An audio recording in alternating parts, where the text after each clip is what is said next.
Hi there, my name is Suze and I'm a Divine Feminine Energy Healer and Guide. Welcome to Sacred Sunday. If you guys didn't see my video yesterday, I really cannot recommend. Please go back and watch the video I posted yesterday. If you're feeling really tired, exhausted, overwhelmed, confused, discouraged, a sense of loss in your life right now, I really think yesterday's video will help you out.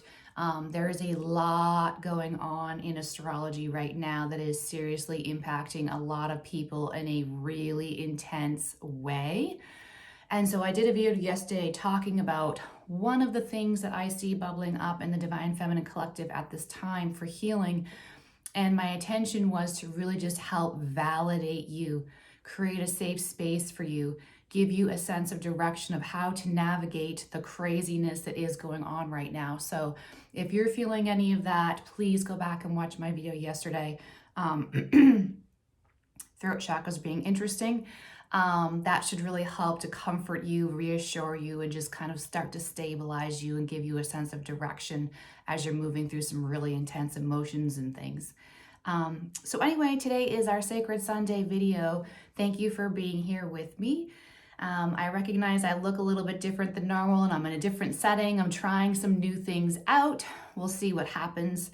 I wasn't planning, like I said in yesterday's video, I wasn't planning on doing video recordings at this time, but all of a sudden I got a really strong urge from the divine to get some messages out. So here I am. I literally changed my plans for the day. Oh, I just saw 144 on my timer. I literally changed my plans for the day and like dropped everything to make some videos. So I am trusting that my message is needing to be heard by someone and someone needs a little help at this time. So as those of you who follow me, as you know, on Sacred Sunday, I pull oracle cards from decks. I love oracle cards. To me, I feel like they're even more powerful and reassuring than sometimes the tarot can be. And so I love my oracle card decks. I'm going to pull today from the Divine Feminine deck, the Rose Oracle deck, and maybe my Angel deck. I'm not entirely sure yet. I have it here with me just in case. So let me do a little shuffling. We'll start with the Divine Feminine. I hope the shuffling of the cards is not too loud on this table here. I should have probably put down a tablecloth to buffer the sound. But we're gonna just do a little quick shuffle here. See what messages come out. This is an interesting shuffle. The cards are being stiff today. Wow. Okay. Let's just see what happened there.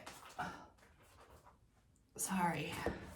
Struggle is real today. One more shuffle and then we'll see what message comes out from guidance for the Divine Feminines today from the Divine Feminine archetypes. I'm going to just peek. I love to peek at the bottom of the deck and I do love this one, so I will show you briefly. Marguerite, the mystic of divine love. Love is divine and I am nothing except love. I'm actually really liking this new location for me to do videos. Let me know, you guys, what you think. How's my lighting? What do you think of my crazy background behind me as opposed to where I normally sit? What do you think of this place for my videos? What is the message for the Divine Feminine for this week, please? What is the message for the Divine Feminine? We have, oh, this is funny because this is one of the cards that actually fell on the floor when I was making a mess trying to shuffle. Lolita, the red goddess. Playfulness is a spiritual power. Laughter leads me back to the light. This message is like, I have a personal little, I am going to read from the book, but I just want to say something really quickly because I love that it talks about laughter. I was just speaking with my best friend over the past week. I have been dealing with some pretty intense things in my own personal life. And we were talking about laughing and the divine sense of humor and how sometimes these things that we're working through, they're so ironic and they're so paradoxical. And sometimes these spiritual revelations and realizations that we have, they seem so crazy. It's like all you can do is laugh. Let me know in the comments below too if you've experienced that. If like you have found a twisted sense of humor because the things that you're going through and the realizations you're having they feel so asinine that it's like you literally can't help but laugh because it's so ridiculous, okay? So I love that. Laughter leads me back to the light, right? And laughter, it's true, laughter is such a healing energy and vibration. I love it. All right, so let me just read here quickly. Lolita is page 88. I love that, if that means anything for anyone else. Page 88. Who she is. She represents the spontaneity that graces a heavy moment and reminds us that joy is a powerful spiritual practice. She's a Hindu deity known as the Red Goddess because of her connection to desire. She's often depicted sitting on a lotus with 16 petals, known as the fulfiller of all desires. I love this. She is holding a golden bow that represents the mind. I'll show you. And 5 golden arrows that represent the 5 senses. In the ancient devotional text dedicated to her is a list of 1,000 names that fulfill all of the desires of a devotee simply through its recitation. That is intense. Let me skip ahead here a little bit to quicken this up. When your soul selects this card, answers arrive from disengaging with the energy that created the problem or question to begin with. This is so validating to yesterday's video.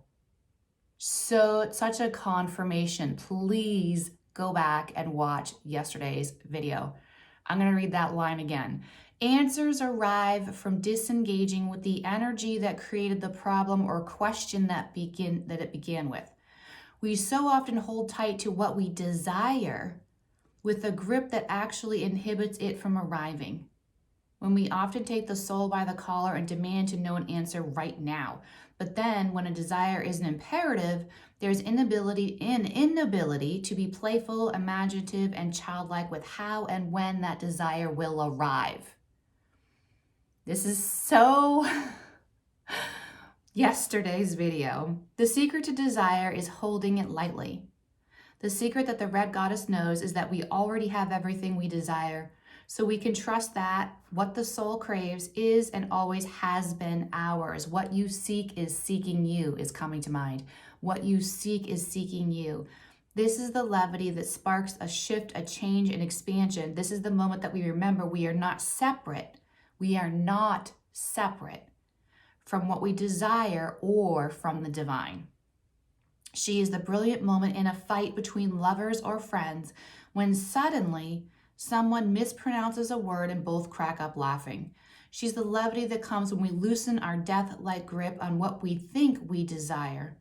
She's the gorgeous, much-needed reminder that we don't have to suffer our way to what we want most. The path to what we desire to becoming the soul we need to be. The path to what we desire and to becoming the soul we need to be in order to receive it can be paved with joy, divine play, and a sacred process of lightening up all the way. So good. I also want to just mention this, like as I noticed, as I was holding that card, there was another card like firmly stuck behind it. I'm not going to read from the book, but I do want to mention it because I feel like it was attached to that card for a reason. This is the Divine Mother. Unconditional love exists within me. The presence of love is the absence of judgment. That's like even taking it deeper. The absence of judgment would create an energy of an environment to have laughter and fun, playfulness, joyfulness. It's only when we judge that we have suffering and are not able to access the playful, laughter, fun, childlike innocence. So I love this. I also love that this is the Divine Mother. There's a lot of mother wound healing that's happening in the Divine Feminine Collective at this time as well. And that's kind of confirmation.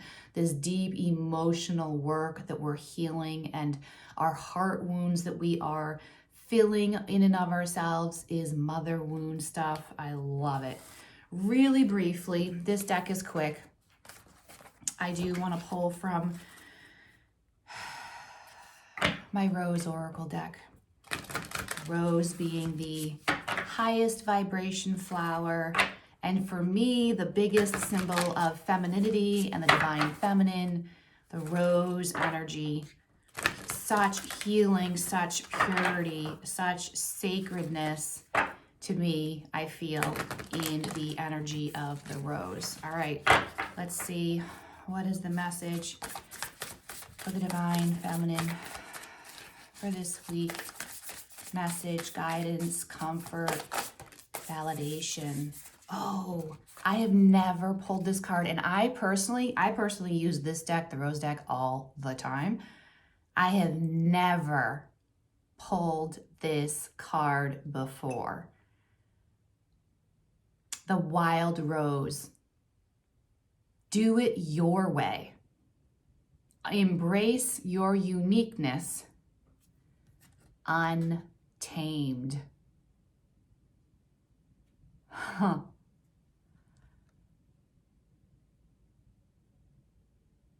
I have some thoughts, but I sincerely don't want to say them because I feel like it would dilute the purity and the simplicity of this message.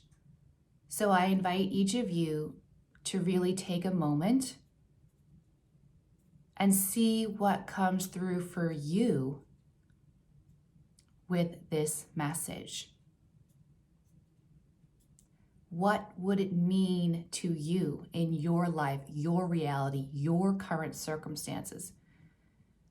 What would it mean for you to do it your unique way? What is your freak flag that you are afraid to fly and needs to fly? If you truly felt untamed, how would it feel? And what would you be doing differently? This is such a powerful message, and I love that I have never drawn this card. We are in a powerful, powerful moment in astrology of massive change and transformation. This right here is a huge piece of that. Happy Sacred Sunday. Thank you so much for being here with me. If you found value and resonance with my message, please do like, subscribe, and drop me a comment what you appreciated or valued the most about my message today. Thank you for being here with me. Have a beautiful rest of your day.